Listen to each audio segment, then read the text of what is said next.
Amahoro amahoro God's people, bwoko bw'Imana muhereye hirya no hino ku isi. Amahoro y'Imana nabane namwe. Yego basuzane mugenzi wanyu Sibomana Anastase.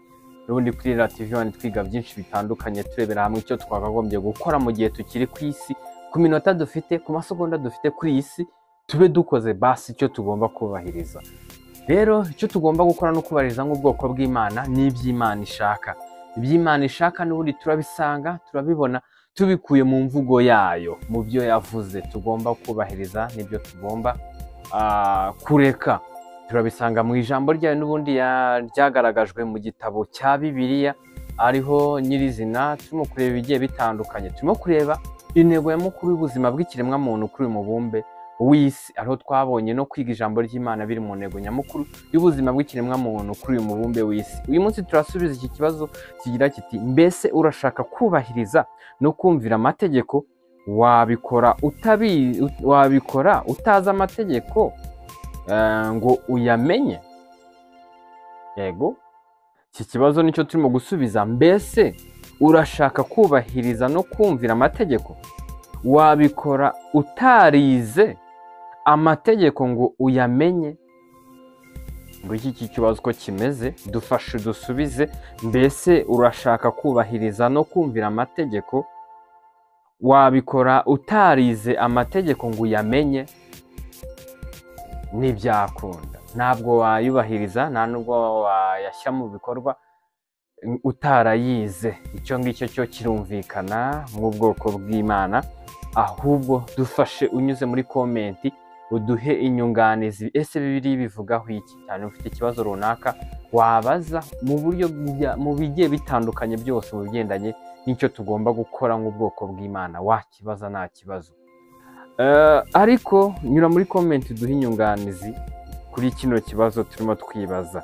Rero nk'ubwoko bw'Imana n'ubundi intego yacu ni ukumenyekanisha ukuri kw'ijambo ry'Imana uko riri, tutanyuze ku ruhande. Bishatse kuvuga ngo ndetse tutagiye ku ruhande, ni uko kuri Irera TV twiga Bibiliya buri munsi twiga Bibiliya, turebera hamwe icyo Imana ishaka ko twakagombye gukora, turebera hamwe icyo Imana yavuze kugira ngo abe aricyo twubahiriza.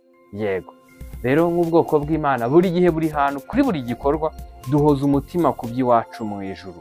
Yego, niho usanga n'ubundi ikintu umuntu aharira igihe kirekire mu buzima bwe, agatanga imbaraga, ubutunzi n'imbaraga ze. Yego, kubw'intego y'icyo kintu, icyo kintu niyo Mana ye, cyangwa icyo kintu cyo kiraza guhishura Imana ye nyirizina. Yego, tugiye kurebera hamwe rero igisubizo cy'iki kibazo twari turimo kureba. Turasanga Bibiliya ibivugaho mu Gutegeka kwa 2 ibice 5 umurongo wa mbere. Mose ahamagara Abisiraheli bose arababwira ati: mwa Bisiraheli mwe, nimwumva amategeko n'amateka mvugira mu matwi yanyu uyu munsi, kugira ngo muyige, muyitondere, muyumvire. Ngiki cyo Mose yabwiye Abisiraheli. Mose ahamagara Abisiraheli bose arababwira ati: mwa Bisiraheli mwe, nimwumve amategeko n'amateka mvugira mu matwi yanyu uyu munsi, kugira ngo muyige, muyitondere, muyumvire.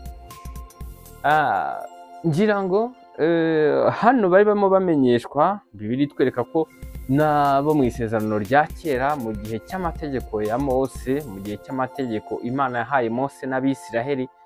Yego, mu gihe cya mbere Imana yahaye ubwoko bw'aya mategeko, bagombaga kuyiga kugira ngo bayitondere ndetse no kugira ngo bayumvire. Iki gihe bano Bisiraheli, mu gihe bari barimo ubwoko bw'Imana kuri kino gihe cyabo, ntago bari kubasha kubahiriza, ntago bari kubasha kwitondera amategeko no kuyumvira batayazi. Kuyamenya rero ni uko bari buze kuyiga bakayasobanukirwa. Ese iri tegeko Imana yacu yaduhaye nk'ubwoko bwayo rishatse kuvuga iki? Idusaba yuko turyubahiriza gute? Idusaba ko tugomba kuryitondera gute? Idusaba ko tugomba kuryumvira gute? Mbese basabwaga kuyiga kugira ngo bagendere mu murongo w'icyo Imana ishaka. niho uza gusanga ubwoko bw'Imana bagenzi bacu mbere bakiri muri Isiraheli aribo babangaba turimo kubona bagendanaga na Mose, yego aribo Mose yabwiraga. Natwe ubwoko bw'Imana muri iki gihe hanyuma y'uko Yesu Kristo apfuye akatwitangira kugira ngo umwizera wese ko yamucunguye ahinduke nawe ubwoko bw'Imana, natwe hari ibyo dusabwa kubahiriza, hari ibyo dusaba kwitondera, hari ibyo dusaba kumvira, ariko tugomba kubyitondera ariko tubizi, tugomba kubyumvira ariko tubizi, dusaba kubahiriza ibyo Imana ishaka ariko tubizi. Niyo mpamvu kwiga ijambo ry'Imana, kwiga amategeko yayo kugira ngo tuyitondere ni itegeko kandi ni ngombwa. Ariho n'ubundi Mose yavuze ngo kugira ngo muyige, muyitondere, muyumvire. Ariho Mose yararimo abwira Abisiraheli bose, ababwira ati mwa Bisiraheli mwe, cyangwa nk'uko yari kuvuga ngo mwa bwoko bw'Imana mwe, nimwumve amategeko n'amateka mvugira mu matwi yanyu uyu munsi, kugira ngo muyige, muyitondere, muyumvire. Ubwoko bw'Imana tugomba kumvira no kubahiriza icyo Imana yashyizeho cyangwa imirongo ngenderwaho Imana yashyizeho. Iyo mirongo ngenderwaho cyangwa iby'Imana yavuze tugomba kubyubahiriza uko biri, ariko turaza kubyubahiriza ari uko twabisobanukiwe. Ese Imana nimba itubwira ko tugomba gusenga, ubundi ishaka ko dusenga gute? Nimba Imana ishaka ko dukora amateraniro, ishaka ko duterana mu buhe buryo?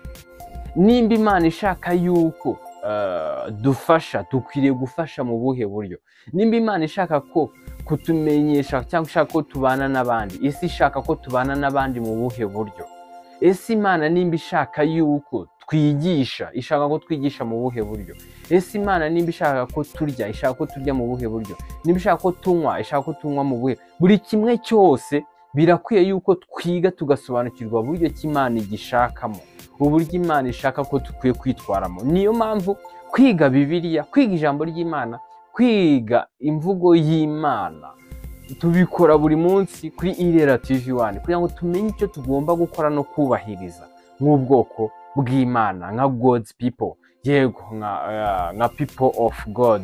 Yego birakwiye yuko nyirizina twiga kugira ngo dusobanukirwe nyirizina icy'Imana ishaka, kugira ngo mu minota dufite kuri iyi si, amasegonda tuhafite, iminsi mike tuhafite, ibyumweru tuhafite cyangwa amezi cyangwa imyaka, tubashe kuba turimo gukora icy'ingenzi gikwiriye mu gihe tukiri kuri uyu mubumbe w'isi. Rero wowe uri mushyashya kuri murongo wa Irera TV1, yego utarakanda subscribe, yikande kugira ngo duhorane buri munsi twiga icyo Imana ishaka yuko twakagombye gukora. Ndabashimiye, amahoro y'Imana n'ubuntu bw'Imana bibane namwe, mubiheshejwe no kumenya Imana na Yesu umwami wacu, umucunguzi wacu waduhesheje kuba ubwoko bw'Imana.